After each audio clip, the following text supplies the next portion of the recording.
phèn xia hay cái này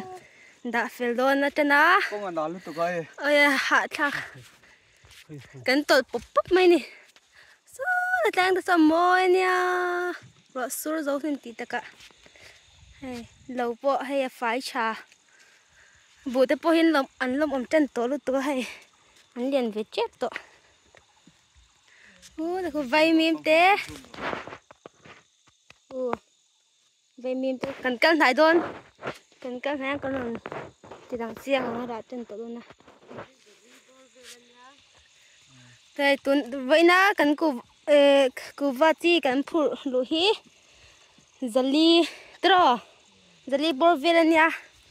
vậy na xe thum khơi chân nghe xe thum pali lệ zong cha pani cần phun lúa tưới cần keng lúa này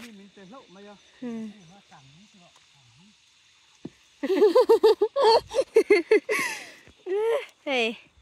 cái này là sọc mấy cái này trên đây tôi là bói khóc mấy cái tôi khô ta khoan cái giúp cái lăng á cái là giúp phẳng về phất đắng còn tí đắng khô ta đừng nhìn hey hi rồi xuống mà cái đã tiền nha hey khô ta khô tham cái tham này về thôi nhỉ hey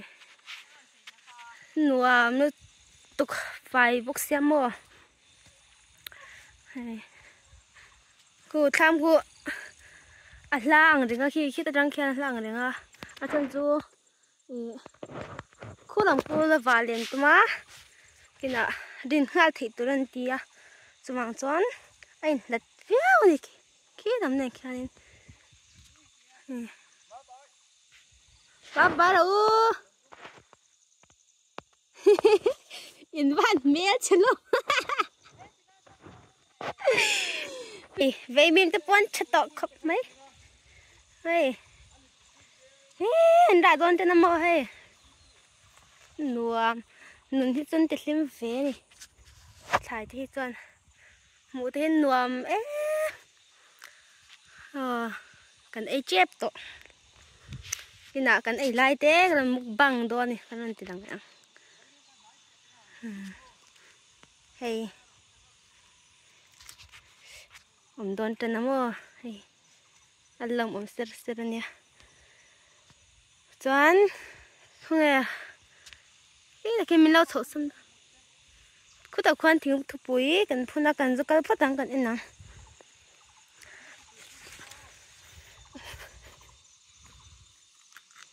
đồn phố hộp phố hay ra mà lâu đồn phố hay lâu qua đồn phố vẫn chỉ hết cho trở lại thì lâu tụi con mà xe hay ra chân về thôi à hay chặt tụi bụi tiếng tụi đã ngay yang chạy hít thiếu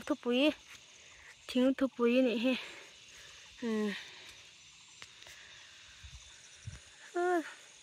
cần sâu đón chân to này số làm số bù bắt anh ya lần nào rồi là cả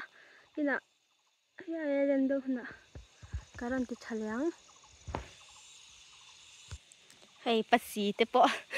ê tôi đó nó tục bắt xì này ý sẽ về bắt xì hết tôi tục sợ thế này hắn bỏ lắm mà hang tôi